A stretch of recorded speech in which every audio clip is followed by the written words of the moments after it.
Chapter 11, Greta. So Captain Cook did not die after all. There were 2 penguins in the refrigerator, one standing and one sitting on the nest under the ice cubes. "They're as like as 2 peas," said Mrs. Popper. "As 2 penguins, you mean," answered Mr. Popper. "Yes, but which is which?" At this moment the standing penguin jumped out of the icebox, reached inside, and took one of the checkers from under the sitting penguin, whose eyes were closed in sleep, and laid it at Mr. Popper's feet. "See, Mamma, he's thanking me," said Mr. Papa, patting the penguin. "At the South Pole, that's the way a penguin shows its friendship, only it uses a stone instead of a checker.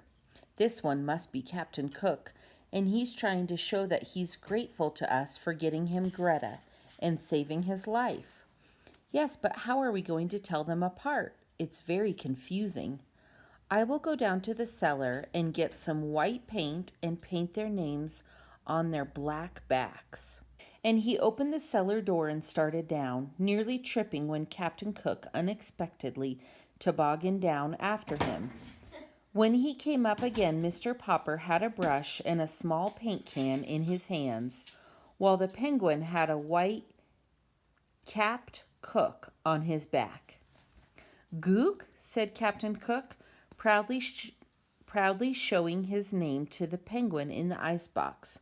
"Gaw," said the sitting penguin, and then squirming around in her nest, she turned her back to Mr. Popper. So Mr. Popper sat down on the floor in front of the icebox, while Captain Cook watched, first with one eye, then with the other. "What are you going to call her?" asked Mrs. Popper. "Greta." "It's a nice name," said Mrs. Popper, "and she seems like a nice bird, too. But the 2 of them fill the icebox, and pretty soon there will be eggs. And the next thing you know, the icebox won't be big enough for your penguins. Besides, you haven't done a thing about how I'm going to keep the food cold." "I will, my love," promised Mr. Popper. "It is already pretty cold for the middle of October, and it will soon be cold enough outside for Captain Cook and Greta." "Yes," said Mrs. Popper, "but if you keep them outside the house, they might run away."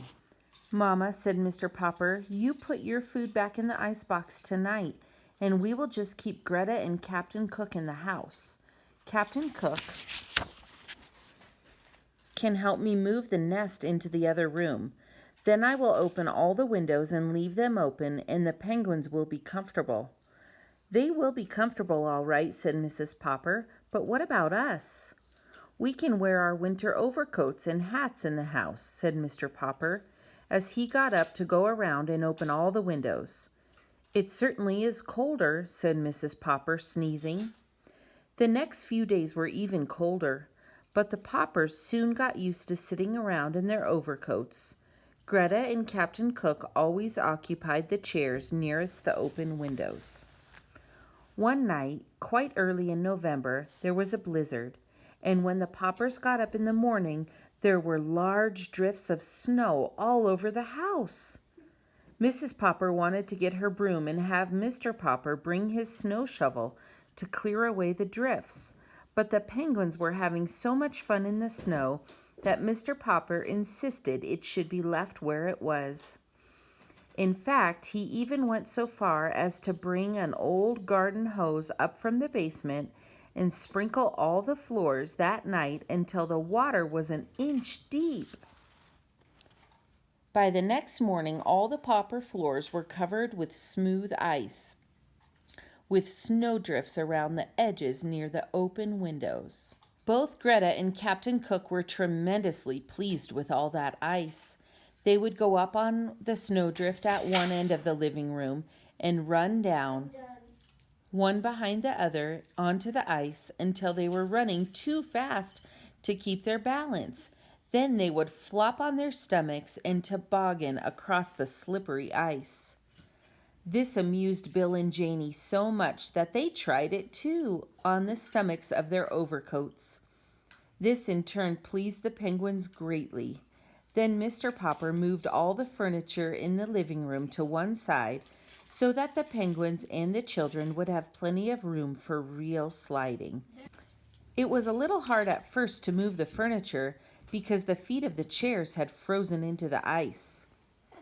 Toward afternoon, the weather got warmer and the ice began to melt. "Now, Papa," said Mrs. Popper, "you really must do something. We can't go on like this." "But Captain Cook and Greta are both fat and sleek, and the children have never been so rosy." "It may be very healthy," said Mrs. Popper as she mopped up the flood, "but it's very untidy." "I will do something about it tomorrow," said Mr. Popper.